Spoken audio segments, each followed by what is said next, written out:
to our lone blast process viewer. I'm Neil, and I'm at the Gadget Show, and I'm on the indie stand. And I'm bringing you something today which is, shall we say, very unique. I can't think of any other way of describing this. So, this is Robin. Hey. You are 50% of, well, AI Panic. Yeah, that's right. Yes. And this is Line Wobbler. Yeah, that's right. It is. Yeah, so do you want me to explain the game? So this is... Please do. Please me a job. Yeah. This is a one-dimensional dungeon crawler, right? So it runs on this LED strip which goes from here all the way up to the top of this pole, and it's basically you play it on that strip. So you have this weird controller here which is inspired by a doorstopper spring, right? So you go twang on these springs as you do, and like this is the same idea. So you can kind of bend it in any direction. You can also kind of let go, and it wobbles back and forth. And the game idea is like you're this green dot, right? So you can move them back and forth on this strip, and your goal is to reach the other end of the strip in each level. And there's different obstacles in the way in each one. So like this one, there's like these little red dots here, and you kind of, if you touch them, you die in a very colorful explosion. But you don't really want to do that. So instead, when you get close, you kind of twang the spring in any direction, and you defeat the enemy. So you keep doing that as you go along to reach the next level. And so this one is kind of simple.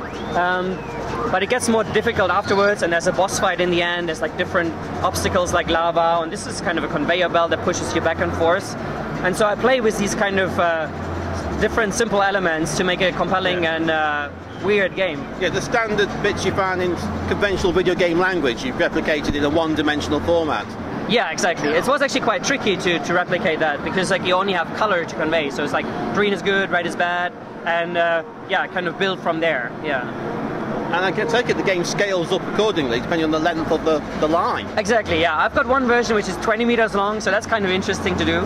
It's quite tricky from an electronic standpoint, because I'm a programmer by trade, but I kind of learn all this as I go along, you know, just Googling things. But it's very interesting, and I really enjoy kind of fiddling with hardware like this. Yeah, it is certainly... I can't think of anything quite like this at any point in my life. I've ever seen a game that's remotely like this.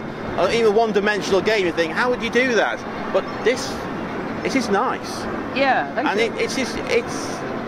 I can't really think of any more words. Because the same way this is one-dimensional, I can't even think of any more words to describe it. Yeah. No, I mean, it's a very unique thing, definitely, because everything has been tailor-made for it. So the spring has been, you know, made specifically for me. The sound is very kind of 8-bit retro, but it fits the game very well. Yeah, it's very responsive. And I don't really know any other games running on a one-dimensional LED strip. So it's very unique in that way, yeah. So what are your plans for this, or what are your hopes and dreams? Right, yeah.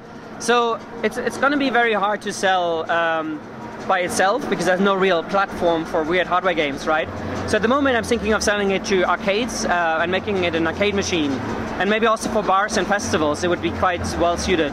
And sometimes museums also have exhibitions going on where they show experimental stuff like hardware games. And for those ones, it's a very, very nice fit. So I'm thinking going in that kind of niche instead of kind of making it a consumer product. But we'll see. So yeah, it makes sense, because obviously this is very polished. It is. There's a game here with levels, with boss characters, obstacles, and I'm not quite sure how you would present this to an audience without demonstrating it at the same time. Yeah, exactly. It is definitely an audience-friendly game as well.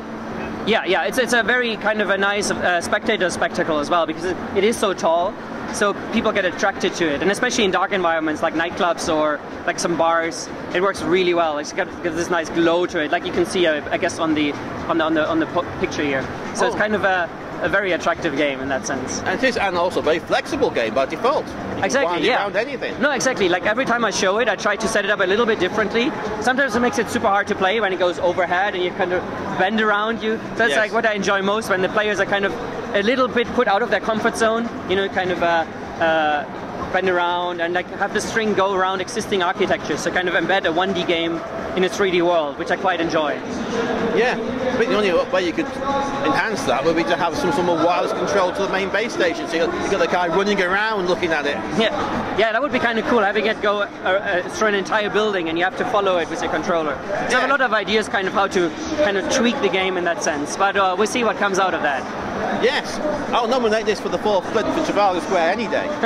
Yeah, sounds good. Let's do it. Excellent. Well, thank you very much. Thank you.